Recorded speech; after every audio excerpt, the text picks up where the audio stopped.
আসসালামু আলাইকুম। শেখ হাসিনা নিজেও এক সাক্ষাৎকারের মাধ্যমে ঘোষণা দিলেন ডিসেম্বরে তিনি বাংলাদেশে ফিরছেন। টিভি চ্যানেলগুলোর স্ক্রলেও দেখলাম শেখ হাসিনাকে ফিরাইতে সরকারের কূটনৈতিক তৎপরতা অব্যাহত রয়েছে। দেশের বিশিষ্ট আইনজীবী, কতিপয় সংসদ সদস্যরও এ বিষয়ে বিশেষ মতামত প্রকাশিত হচ্ছে অহরহ। তাকে আপিলের সুযোগ দেওয়া হবে কিনা, তাকে কি রিসিপশন করে আগে আদালতে নিয়ে আত্মসমর্পণ করানো হবে, নাকি আসার সাথে সাথে তাকে হ্যান্ডকাপ করিয়ে আসামি করে আগে আইন শৃঙ্খলা বাহিনী কারাগারে নিক্ষিপ্ত করবেন, তারপরে উকিলের মাধ্যমে কোর্টে সোপর্দ করবেন। বিভিন্ন কথাবার্তা হচ্ছে। এখন এই কথাবার্তাকে বিভিন্নভাবে বিভিন্ন আঙ্গিকে দেখতে হবে। প্রথমত রাষ্ট্র, পলাতক একজন আসামিকে রাষ্ট্র দেশে ফিরিয়ে আনবার জন্য বা বিচারের মুখোমুখি করবার জন্য চেষ্টা অব্যাহত রাখবে। এটি রাষ্ট্রীয় পররাষ্ট্রনীতির এবং অভ্যন্তর স্বরাষ্ট্রনীতির আওতায় নিরিখে রেখে এটি রাষ্ট্রীয় দায়িত্ব, সেটা করতে পারে। একটি দল অর্থাৎ নিষিদ্ধ আওয়ামী লীগ, যে দলের তিনি সভানেত্রী, সেই দলও বিভিন্নভাবে চেষ্টা করতে পারে তাকে ফিরিয়ে এনে তাদের দলের নেতৃত্বের দায়ভার আবার তার কাঁধে তুলে দেওয়ার জন্য। তার দ্বারা যে রাজনৈতিক দলগুলো সবচেয়ে বেশি সাফার করেছে, ক্ষতিগ্রস্ত হয়েছে, যে দলের নেতাকর্মীরা এতটা অত্যাচারিত হয়েছে যে তারা যে দেশের নাগরিক ছিল সেটাই ভুলে যেতে বসেছিল, তারাও চিন্তা করবে সেই হায়নারূপী একজন স্বৈর শাসককে দেশে ফিরিয়ে এনে আইনের আওতায় এনে বা তার সেই রাজনৈতিকভাবে মুখোমুখি দাঁড় করিয়ে অনেক প্রশ্নের উত্তর খোঁজার। সর্বশেষ হলো জুলাই 24-এর সেই আন্দোলনকারী অভ্যুত্থানকারীরা, যাদের অভ্যুত্থানে, যাদের তৎপরতায়, যাদের রাষ্ট্র কাঁপিয়ে দেওয়ার মতো শক্তির সমন্বয়ে একজন অত্যাচারিত নির্মম হায়নারূপী দানবকে দেশ থেকে তাড়িয়ে দিলেও তারা তাড়িয়ে দেয়নি। তারা চেয়েছিল হাতে নাতেই নগদে বিচারটা শেষ করতে, কিন্তু যাক, মবকে উৎসাহিত না করতে, রক্তপাত এড়াতে, বা একজন মহিলা, যেহেতু ওই পুরুষ রাষ্ট্রপ্রধান হলে হয়তো এরশাদ সাহেবদের মতো অন্য একটি সিচুয়েশন হতো, যেহেতু একজন নারী রাষ্ট্রপ্রধান ছিলেন, সেখানে হয়তো তার শারীরিক নির্যাতন বা অত্যাচারের থেকে রক্ষা করতেই তাকে সেফ এক্সিট করে যে কোনো সিস্টেমে হোক দেশ থেকে বের করে দিয়েছিল আইন শৃঙ্খলা রক্ষাকারী বাহিনী। সেটাও ভালো দিক, খারাপ বলবো না, সব দিকই বিবেচনায় রাখতে হবে। তো তারাও চাইবে যে যেহেতু আমরা তখন পারিনি, এখন আসুক, এখন এসে তার যে রায় হয়েছে সেটির মুখোমুখি অবস্থান নিক এবং আমাদের সাথে যে অন্যায়গুলো করা হয়েছে তার নিজস্ব বক্তব্য বা তার কী দর্শন ছিল বা রাষ্ট্রকে নিয়ে তার কোন ধরনের কাজের সাথে কী ষড়যন্ত্রের ভিতরে তার ওই 15 বছরের স্বৈরশাসক হয়ে ওঠার গল্প ছিল, সেটি প্রকাশ্যে আসুক। এগুলো সবই কোনো দল, রাজনৈতিক দল, বিপ্লবী জনগণ, রাষ্ট্রের সাংবিধানিক যে সিস্টেমেটিক বিচারিক কার্যক্রম এগুলা সবার ঊর্ধ্বে পড়ে থাক। কিন্তু শেখ হাসিনা যদি প্রকৃতপক্ষেই দেশে আসবার দিনক্ষণ ঘনিয়ে আসে বা প্রস্তুতি শুরু হয়, সেই সাধারণ জনগণ, দেশের যে সাধারণ জনগণ সারা দেশে একসাথে ফেঁপে ফুলে উঠেছিল জুলাই আগস্টের 5 তারিখ পর্যন্ত, সেই সাধারণ তাদের সংশ্লিষ্টতা এবং যারা বর্তমানে ভালো নিরিবিলি জীবনযাপনে অভ্যস্ত হয়ে পড়ছেন বা আছেন, তাদের ভূমিকা কী হবে, আমি সেই বিষয়ে কথা বলবো। একেবারে নিরেট সাধারণ জনগণ, যারা সরকারের দায় দায়িত্বের ভিতর নাই, যারা যে কোনো ঘটনা ঘটালে রাষ্ট্রের দায়িত্ব পড়বে না, সরকারের দোষারোপ হবে না। সেই সাধারণ মানুষ, যে সাধারণ মানুষটা জুলাই আগস্টের উদ্ভাবক, জুলাই আগস্টকে যারা চূড়ান্ত রূপে তাদের আক্রোশকে প্রতিষ্ঠিত করেছিলেন, সেই সাধারণ জনগণ কি করবে শেখ হাসিনা আসার?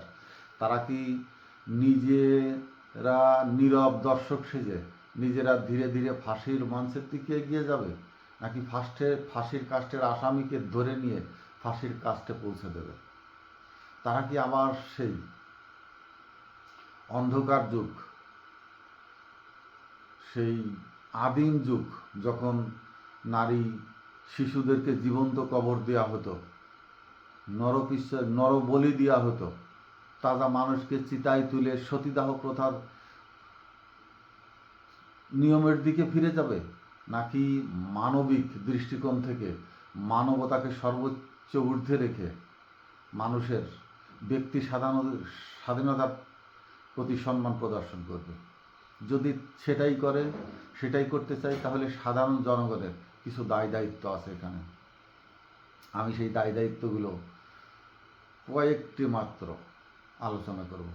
এক হলো, যেদিন থেকে শেখ হাসিনাকে দেশে প্রত্যাবর্তনের দিনক্ষণ শুরু হবে, ঠিক সেই দিন থেকে বিচ্ছিন্নভাবে সারা দেশে 10 জন, 12 জন, 15 জন, যে যেখানে মানুষ হবে, ব্যবসা বাণিজ্য শেষ, কাঁচা সবজির দোকানে ব্যবসা বাণিজ্য শেষ, হাটে ব্যবসা বাণিজ্য শেষ, মুদি দোকানদারিরা যেখানে যে কয়জন পারে নিজেদের ভিতর থেকে একজন ইমাম সামনে দাঁড় করিয়ে দিয়ে গায়েবী জানাজার নামাজ পড়া শুরু হয়ে যাবে সারা দেশে। যেখানে সেখানে মাঠে কৃষকরা কাজ করবে, ডাক দেবে, এদিকে আসো 5-10 জন, 15 জন, 20 জন, 5 মিনিট সময় দাও, গায়েবী জানাজা পড়তে হবে। এইখানে যে পোশাক আছে, যে অবস্থায় আছে, সারা দেশের জনগণ হাজারবার, লক্ষ কোটিবার শেখ হাসিনার নামে গায়েবী জানাজা পড়া শুরু করে দিবে। এবং এটা এতটা প্রচারের মাধ্যমে সারা দেশের মানুষ যেন একক চিত্তে তাদের মননের ভিতরে, মগজের ভিতরে ঢুকে যায় যে একজন হায়না স্বৈরশাসক, একজন নিকৃষ্ট, পৃথিবীর নিকৃষ্ট মানসিকতার নারীকে তারা কিভাবে ঘৃণা করে, তার বহিঃপ্রকাশ গায়েবী জানাজা। 2 নম্বর হলো, যত ভারতের সাথে আমাদের সড়ক পথ আছে, 5 জন, 10 জন, আর কোনো দলের নয়, কোনো রাষ্ট্রীয় পরিচয় থাকবে না, কোনো বিশিষ্ট সংগঠনের পরিচিত না, সাধারণ মানুষ 15 জন, 20 জন হাতে ছিঁড়া ন্যাকড়া, খড়, ময়লা টয়লা নিয়ে একটা কুণ্ডলি পাকাবে, ওইটাই হাতে থাকবে। জুলাই আগস্টে যেমন নিরস্ত্র জনগণ শেখ হাসিনাকে তাড়িয়ে দিয়েছিল, সেরকমের খালি হাতে ওই কুণ্ডলিগুলো নিয়ে ওই রাস্তার মুখের দিকে অগ্রসর হবে।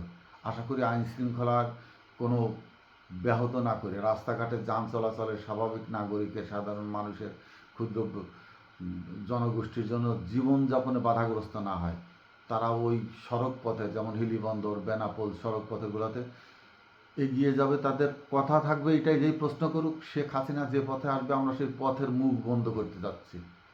ওই বোতলে সিবিটিভি বা কোনো কিছুর মুখের ভিতরে কাপড় টাপড় পেঁচায় বন্ধ করে না, ওই রাস্তাগুলোর মুখ বন্ধ করে দিয়ে যাচ্ছে। অর্থাৎ প্রতীকী একটি অবরোধ শেখ হাসিনার আসার রাস্তায়, পথে, এবং ঠিক সেম ঢাকা থেকেও এয়ারপোর্টেও ঠিক ওই একই অবস্থায় যেতে থাকবে। রিক্সা চালক, ইজি বাইক চালক, শ্রমিক সংগঠনগুলো, যে কয়জন যারা পারে, কোনো দলীয় পরিচিতি দেবে না, তারা দেশের মানুষ। শেখ হাসিনার পথকে বন্ধ করে দিতে তারা এই প্রতীকী প্রতিরোধ গড়ে তুলবে। 3 নম্বর, পাটকাঠির মাথায় যে রঙিন পাতলা কাগজ আছে, 3 কোনা করে কেটে কেটে পাটকাঠির মাথায় গেড়ে লাগিয়ে প্রতীকী গণভবন তৈরি করবে। প্রতীকী গণভবন পাটকাঠি দিয়ে তৈরি করে সেখান থেকে প্রতীকী শেখ হাসিনার লাশ বের করে নিয়ে আসবে একটি স্ট্রেচারে, সাদা কাপড় দিয়ে নাই, গেরুয়া পোশাক দিয়ে সেই প্রতীকী লাশ ঢেকে প্রতীকী আর একটি শ্মশানে নিয়ে যাবে মানুষ ঘাড়ে করে, হরিবল হরিবল বলতে বলতে শ্মশানে নেবে গেরুয়া পোশাক পরে, কোনো কবরস্থানে নয়। সে ভারতের আশ্রয়, হিন্দুত্ববাদিতার আশ্রয়ে আছে, এবং তাকে সেই হিন্দুত্ববাদের মতাদর্শেই সেই প্রতীকী গণভবন থেকে চিতা পর্যন্ত নিয়ে যাওয়া হবে। অহরহ যেখানে সেখান থেকে 15 জন 10 জন যে যেভাবে পারে শেখ হাসিনাকে এইভাবে উপস্থাপন করতে থাকবে। কুশিপুত্তলিকা তো দাহন হইতেই থাকবে। এটি ছাত্ররা ক্লাস শেষ বের হয়ে আসে করবে, এটি হাসপাতালে রুগীরা বসে বসে করবে, এটি যে কোনো প্রতিষ্ঠান, যে কোনো এনজিও, যে কোনো পথচারীরা যে কোনোভাবে একটি কাগজে ছবি এঁকে তার যেভাবে পালিয়ে যাওয়ার পরে জুতা নিক্ষেপ করা হয়েছিল, ঠিক সেভাবে জুতা নিক্ষেপ করতে হবে। আরেকটি প্রতীকী শেখ হাসিনা বানিয়ে, ইতিমধ্যে তার ডেমনস্ট্রেশন হয়েছে, আমি দেখেছি। প্রতীকী শেখ হাসিনা বানিয়ে জনগণ একেবারে ভিখারি পরিবেশে, সেসব জনগণ যাদের গায়ে ময়লা পোশাক, গায়ে কাদামাটি, একেবারে নিম্নমানের যারা হস্তশ্রমিক, রাজমিস্ত্রি, রাস্তা পরিষ্কার করা মিস্ত্রি, ফাউন্ডেশনে যেসব শ্রমিকরা কাজ করে, রাজমিস্ত্রি, একেবারে যারা সরাসরি হাত দিয়ে কাজ করে জীবিকা নির্বাহ করে, তারাও যে কোনো মুহূর্তে যে কোনোভাবে শেখ হাসিনার প্রতীকী একটি প্রতিচ্ছবির সামনে রেখে সেটাকে থুতু দেবে, ঘৃণা করবে এবং শেষমেশ দৃশ্যে পায়ের নিচে ফেলে সেটাকে পদদলিত করতে থাকবে। এর জন্য রাষ্ট্র দায়ী হবে না, এর জন্য কোনো নির্দিষ্ট দল দায়ী হবে না, এর জন্য কোনো সংগঠন দায়ী হবে না। একেবারে আপামর জনগণ, অর্থাৎ গণতান্ত্রিক দেশের মালিক তো সাধারণ জনগণ। সেই সাধারণ জনগণ যেটা করবে, তাদের যে অভিপ্রায়, সেটাই সংবিধান, সেইটাই আইন। এই বিচারের ঊর্ধ্বে কোনো আইন নেই, কোনো আদালত নেই, কোনো সংবিধান নেই। জনগণের সেন্টিমেন্টই সেই দেশের প্রচলিত বর্তমান আইন, এর ঊর্ধ্বে আর কোনো কিছু নেই। রাষ্ট্র যাই বলুক না কেন, সাধারণ জনগণের ইচ্ছার প্রতিফলন ঘটানোর জন্য রাষ্ট্রকে জনগণের দায় দায়িত্বের জায়গায় মুক্ত করে দিতে হবে। এখানে রাষ্ট্রের কোনো দায় দায়িত্ব থাকবে না। রাষ্ট্র নির্বিকার, রাষ্ট্র এই জায়গাটাতে অসাড় থাকবে। আন্তর্জাতিক সারা পৃথিবীর মানুষ দেখবে যে সে দেশের জনগণই শেখ হাসিনার নামে একজন দানবীর চরম বিরোধমুখী। তারা শেখ হাসিনাকে এ দেশের মাটিতে এক বিন্দু, এক মুহূর্তের জন্য দেখতে চায় না। এই প্রতিফলনটা ঘটিয়ে সারা বিশ্বকে জানাতে হবে তার বিরুদ্ধে বাংলাদেশের যে জনরোষ সৃষ্টি হয়েছে সেটি এখনো অব্যাহত আছে। এখন রাষ্ট্র কি করবে না করবে রাষ্ট্রের দায়িত্ব, কিন্তু জনগণের সামনে দাঁড়িয়ে শেখ হাসিনার আর কোনো চোখরাঙ্গানি, হুমকি ধামকি বা আমলিগ নামে আর কোনো ভারতীয় মদতদাতা রাষ্ট্রীয় ক্ষমতা তো বাড়ির কাছে, রাষ্ট্রের কোনো সংগঠনকে আর রেইজ করতে দেওয়ার সুযোগ দেবে না এদেশের জনগণ। আমি প্রতীকী প্রতিবাদের ক্ষুদ্র একটি অংশ তুলে ধরলাম। পরবর্তীতে আরও ব্যাপকভাবে জনগণের সংশ্লিষ্টতা কীভাবে আরও সম্পৃক্ততা বাড়ানো যায়, জনগণের ভিতরে এক ধরনের উন্মেষ ঘটাতে হবে, তাদেরকে বিকশিত করে তুলতে হবে, অঙ্কুরিত করে তুলতে হবে। আরও বসন্তের মতো প্রত্যেকটি নাগরিককে শেখ হাসিনার আগমনকে এতটা ঘৃণা ভরে জানান দিতে হবে, সেটি যেন তারা, এর আগে দেখতাম শেখ হাসিনার প্রত্যাবর্তন দিবস, স্বদেশ প্রত্যাবর্তন দিবস কোটি কোটি টাকা খরচ করে উদযাপিত হতো, পালিত হতো। এবার শেখ হাসিনা বিচারের মুখোমুখি হবার জন্য যে পথে, যেভাবে যদি এদেশের মাটিতে ফিরে আসে, সেই প্রত্যাবর্তন দিবস, স্বদেশ প্রত্যাবর্তন দিবস মানুষ পায়খানা ছুঁড়ে, পিসাব ছুঁড়ে, গোমূত্র নিক্ষিপ্ত করে এমনভাবে ঘৃণা ভরে আন্তর্জাতিক মহলে প্রকাশ করবে যেন সেটাও আর এক ধরনের ঐতিহাসিকভাবে দিবস হিসাবে পালিত হয়। সেই অবস্থার তৈরি করতেই জনগণকে প্রথম থেকেই জাগিয়ে তুলতে হবে, জাগিয়ে রাখতে হবে, সজাগ থাকতে হবে। সরকার রাষ্ট্রনীতির সাথে যে কোনোভাবেই চুক্তিতে আবদ্ধ হতে পারে, যে কোনো ডিডের মাধ্যমে সরকার তাদের সাথে একটি বোঝাবুঝির ক্ষেত্র, সমঝোতার জায়গা তৈরি করতে পারে। কিন্তু সাধারণ জনগণ যেন আর সরকার দায়িত্ব পালন করবে, কিন্তু সাধারণ জনগণ যেন আর আওয়ামী লীগ বা শেখ হাসিনাকে এদেশে যে কোনোভাবেই হোক প্রতিষ্ঠিত হতে না পারেন, তার সমস্ত পথ রুদ্ধ করে দিতে হবে। তা না হলে এনসিপি বলেন, জামায়াত বলেন, বা এখনও আমি কান পাতলে তো শুনি জুলাই আগস্টে কারা মিছিলে গিয়েছিল, কে কে ছিল, তাদের কাছে অনেক ভিডিও ক্লিপ আছে, তারা সংগ্রহ করে রেখেছে এবং লোকগুলোকে মার্ক করা আছে তাদের হাতে, আওয়ামী লীগদেরই হাতে। তারা এখন কিচ্ছু বলছে না, চুপচাপ রয়েছে। কিন্তু যে কোনো সুযোগ আসলেই তাদেরকে খুঁটিয়ে খুঁটিয়ে বের করে ওই সেই 15 বছরের জাহিলি যুগের মতো আবার লক্ষ কোটি, তো 1500 মানুষ মারা গেছে আন্দোলন করতে, কিন্তু আওয়ামী লীগ যে কোনোভাবেই প্রতিষ্ঠিত হয়ে দাঁড়াতে পারলেই আবার এদেশের লক্ষ কোটি মানুষ নীরবে নিশ্চিপে গুম হইতে থাকবে। ওই মুরগির বাচ্চা যেভাবে ছেলেরা ছো মেরে নিয়ে যায়, ঠিক সেইভাবে ছো মেরে মেরে এক একজনের ঘরের থেকে, মায়ের বুক থেকে, স্বামীর বুক থেকে কেড়ে নেবে তারা। নিখুঁত পরিকল্পনা। রাষ্ট্র হয়তো এত গভীরে এই তত্ত্বটি পাচ্ছে কিনা আমি জানি না, কিন্তু আমরা যারা একেবারে তৃণমূলে রাস্তা দিয়ে আসা যাওয়া করছি, কানে যে বাতাস আসছে, ভয়াবহ দুর্বিষহ এক বিষাক্ত কালসাগের নিঃশ্বাস আমাদের মাথার উপর দিয়ে বয়ে বেড়াচ্ছে। অতএব রাষ্ট্র বা সরকার হয়তো সেফ এক্সিট পেয়ে যাবে, রাষ্ট্র বা সরকার হয়তো আন্তর্জাতিকভাবে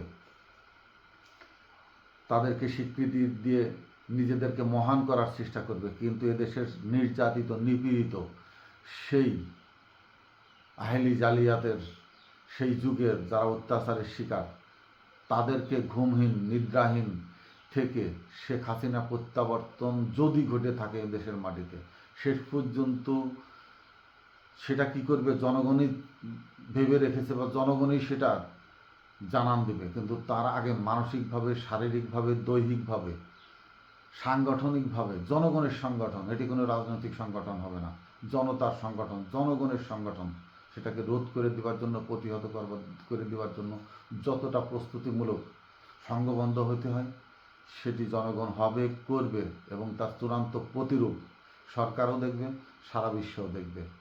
অতএব শেখ হাসিনার পদক্ষেপ যেন সেই চিন্তাভাবনার মধ্যে থাকতে হয়, এবং রাষ্ট্র তার পররাষ্ট্রনীতিতে বা রাজনৈতিকভাবে, কূটনৈতিকভাবে শেখ হাসিনাকে এদেশে প্রত্যাবর্তনের জন্য যদি কোনো গোপনভাবে আতাত করে রাজনৈতিক সমঝোতার চেষ্টা করেন, জনগণের হাতে এই সরকারও হয়তো প্রতিবাদের মুখোমুখি হয়ে দাঁড়াতে হবে। তো তারেক রহমানের জনপ্রিয়তা যে শীর্ষে অবস্থান করছে, তাকে ক্ষতি করতে বা তাকে ব্যাহত করতে বা এই সরকারের নামে যে কোনো কূটনৈতিকভাবে পরাস্ত করতে শেখ হাসিনাকে জড়িয়ে যদি কোনো দালাল সম্প্রদায় এই রাষ্ট্রকে আবার প্রশ্নবিদ্ধর ভিতরে ঠেলে দিতে চায়, সরকারের চিন্তা ভাবনা, দর্শন এবং আইন শৃঙ্খলা গোয়েন্দা বাহিনীর রিপোর্টের উপরে ভিত্তি করে খুব ধীরে সুস্থে ধীর পদক্ষেপ যেন গ্রহণ করে। আমরা আর কোনো বিতর্কিত মুহূর্তের তৈরি করার সেই সুযোগ দিতেও যেমন চাই না, তেমনি শেখ হাসিনার এদেশে আসা নিয়ে আর কোনো মব সৃষ্টি হোক আওয়ামী লীগ দ্বারা বা আওয়ামী লীগের বিরুদ্ধে যারা আছে তারা, আর কোনো সেই জায়গাটি, ক্ষেত্রটি যেন খুঁজে না পায় কতিপয় কোনো দুষ্কৃতির মাধ্যমে এই ধরনের সিচুয়েশন তৈরি করে। এটাও এক ধরনের স্যাবোটাসের আওতায় আসে। অতএব কারা উস্কানি দিচ্ছে, কারা এই ক্ষেত্রগুলো তৈরি করে দিচ্ছে, তাদেরকে নজরে রেখে স্যাবোটাস করার সুযোগ থেকে দেশ রক্ষা পাবে, সরকার তৎপর থাকবে এবং সজাগ থাকবে বলে আমার বিশ্বাস। আসসালামু আলাইকুম।